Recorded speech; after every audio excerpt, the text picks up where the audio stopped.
तो भारतीय बाजारों में आज लगातार तीसरा दिन जबकि एक अच्छी खरीदारी देखने को मिली और ये खरीदारी ना केवल फ्रंटलाइन इंडेक्स में थी बल्कि ब्रॉडर बेस्ड या फिर कह लीजिए कि मिड कैप स्मॉल कैप में भी काफ़ी स्प्रेड थी, जिसके दम पर आज एडवांस डिक्लाइन फिर से एक बारी एडवांसेस के फेवर में ही आता हुआ दिखाई पड़ा। तो ये तीसरा दिन जबकि एडवांस डिक्लाइन एडवांसेस के फेवर में रहा।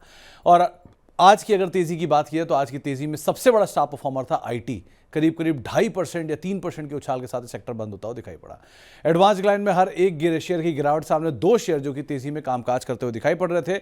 और अगर इंडिसेस की बात की जाए तो इंडेक्स में तो इतना एक्शन नहीं था, मिड कैप स्मॉल कैप में फिर भी आपको थोड़ा एक्शन दिखाई पड़ेगा। और उसमें भी अगर फ्रंट लाइन की बात की जाए तो उसमें आईटी स्टार परफॉर्मर के तौर पर सामने आया।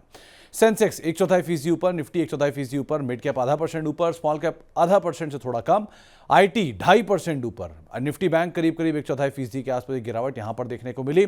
आज गेनर्स में इन्फोसिस 4%, टीसीएस 3%, नेस्ले 2.5% और एचयूएल करीब 2.5% के आसपास की बढ़त के साथ बंद हुआ। गिरने वाले शेयरों में बीईएल 2% नीचे, श्रीराम फाइनेंस 1.5% नीचे, बजाज फाइनेंस 1.5% नीचे और टाटा मोटर करीब 1.5% के आसपास की बिकवाली यहां पर भी आते हुए दिखाई पड़ी।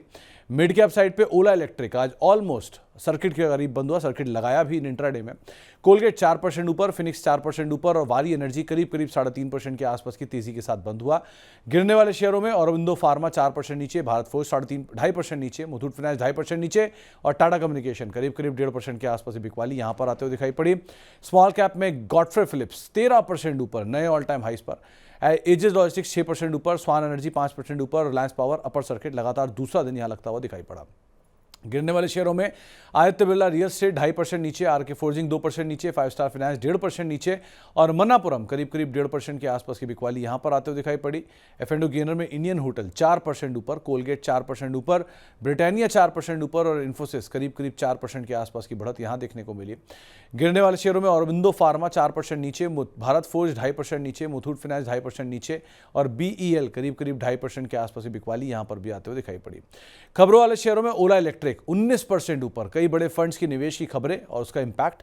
इन्फोसिस 4% ऊपर, एक बड़ा करार कंपनी ने किया। एचसीएल कल कैबिनेट के अप्रूवल्स के बीच में 0.5% ऊपर और नजारा टेक ऑनलाइन गेमिंग के ऊपर जो लगाम लगाई गई उसका असर 13% नीचे स्टॉक बंद हुआ।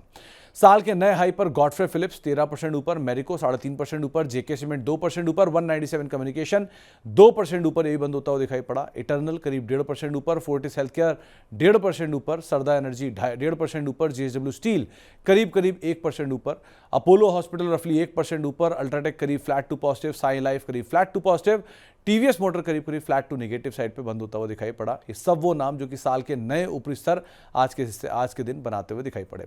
साल के निचले स्तरों पे कोई शेयर नहीं रहा। तो ये तो रही आज के पूरे दिन की कामकाज।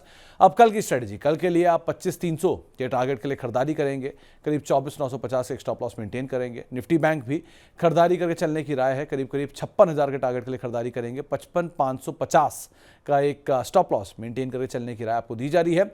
इसके अलावा कल के लिए बड़े इवेंट्स में कल आईपीओ मार्केट तो गुलजार रहेगी ही, जहां पर फेड के बैठक के मिनट्स जारी होंगे। इसके अलावा मंगल इलेक्ट्रिकल्स के आईपीओ का कल दूसरा दिन रहेगा। श्रीजी शिपिंग और विक्रम सोलर के आईपीओ का आखिरी दिन रहेगा। जेम एरोमेटिक्स और पटेल रिटेल के आईपीओ का कल आखिरी दिन रहेगा। तो ये 4 आईपीओ कल बंद होंगे, एक का दूसरा दिन होगा। वायदा बाजार की एक्सपायरी होगी।